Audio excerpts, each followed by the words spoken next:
But there has also been much to be glad for, much that has inspired hope and warmed our hearts.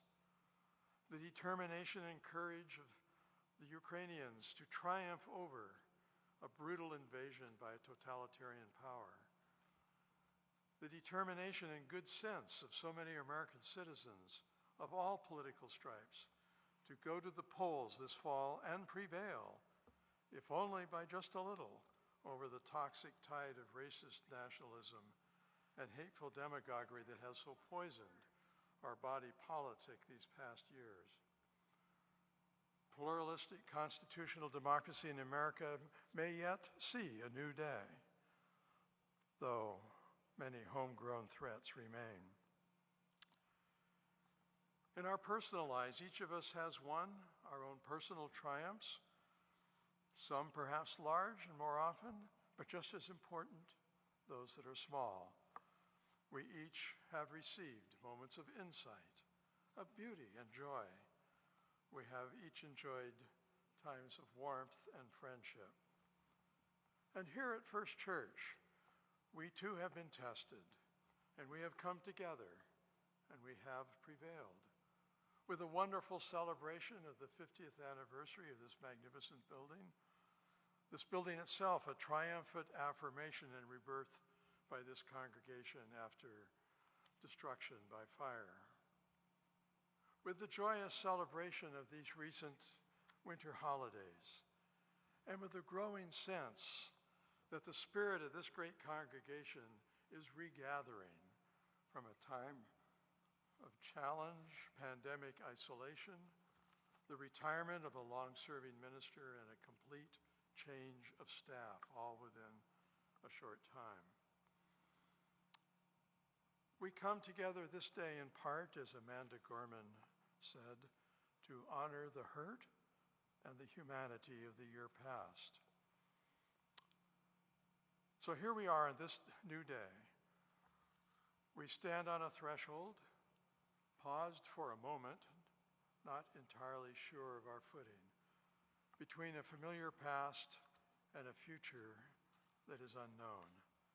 A future at once full of promise and hope, and also unanticipated surprise, but also a future perhaps fraught with new hardships and dangers yet unknown. What does this new year hold? What joys, what sorrows, what adventures, what disappointments, what triumphs? No one knows. As Yogi Berra has famously said, it's tough to make predictions, especially about the future. So on this new day, we come together in our dedication, in our purpose, in our faith, and our hope. With Amanda Gorman, we steadily vow that no matter how we are weighed down, we must always pave a way forward. This hope is our door, our portal. This hope is our door, our portal. This year is a year of transition for First Church. The new year holds great promise as we anticipate and prepare for a new ministry, a ministry that we will do together as a congregation with whoever the new minister is that we are fortunate to choose. And we will move forward with the hope of new direction and vitality for the spiritual life, the mission, and the prophetic witness of this historic church. We will be leaving a familiar and perhaps beloved past for the uncertainty as to what our future ministry together may bring forth. In both our readings this morning by my colleague in ministry, Reverend McTeague, and the poet, Amanda Gorman, they both offer an important insight. While we must leave the past behind, we cannot and we must not leave our history behind. While I do not agree that we are entirely bound by our history, as Reverend McTeague wrote, "We have been formed by our history.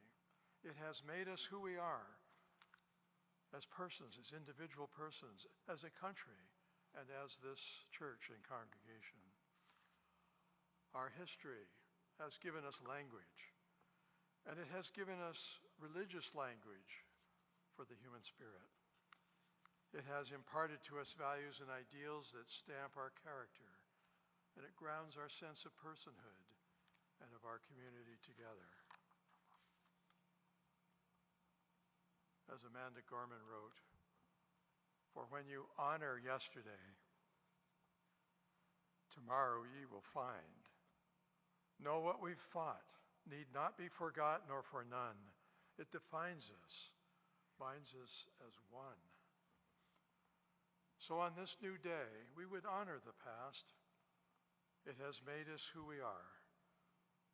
Today it calls us to come together in the spiritual community of our shared humanity, informed by our history and with a bold vision for the future. We would remember always, as we sang this morning, that among those before us, some have dreamed, some have died to make a bright tomorrow, and our vision remains in our hearts.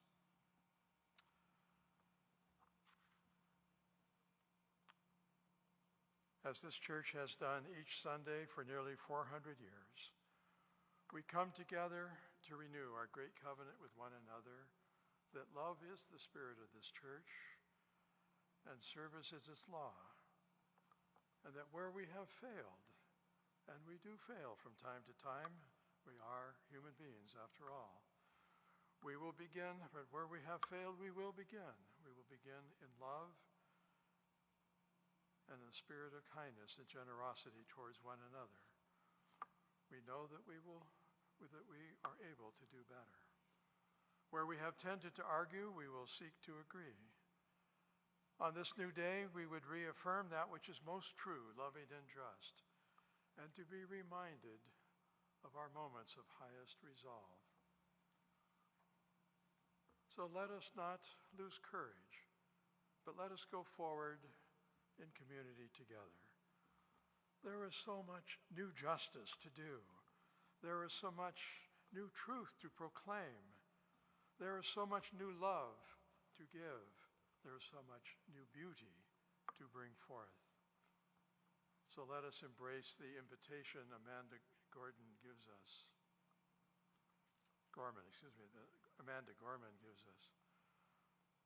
Come over, join this day just begun, for wherever we come together, we will forever overcome.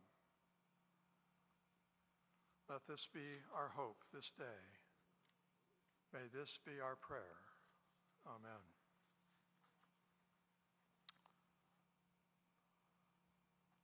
This morning's offering will now be given and received with gratitude, and will go towards the support of the Promise the Children program.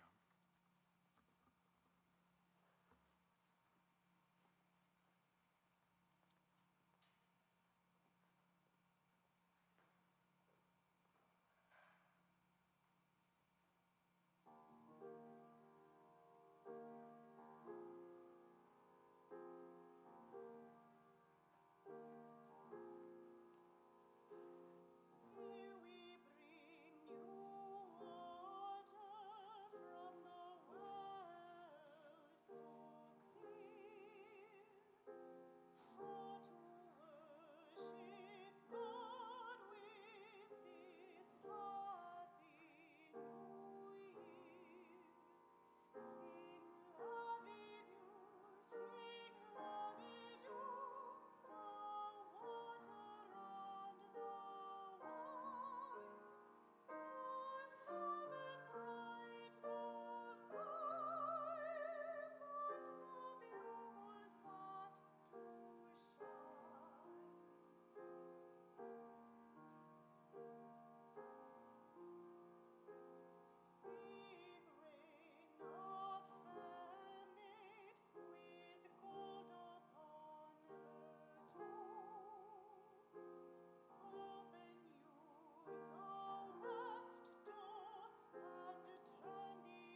As we extinguish the chalice, let us say together the words printed in the order of service. We extinguish this flame, but not the light of truth, the warmth of community, or the fire of commitment. These we carry in our hearts until we are together again.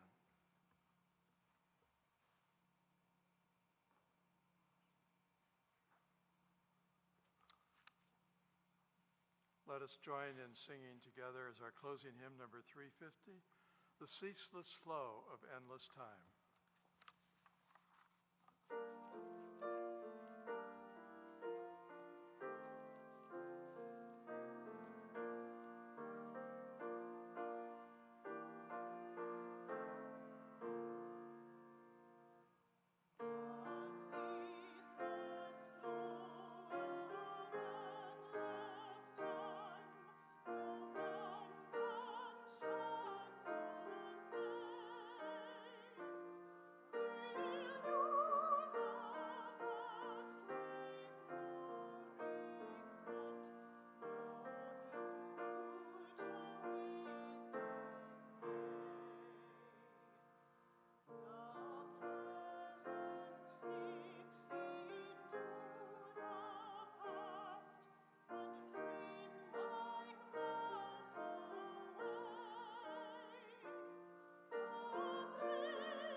In this new year, may our coming together be for the reverence that gives life its sacredness, for the love that gives life its beauty, for the truth that sets us free, to share and to care for a world that can be.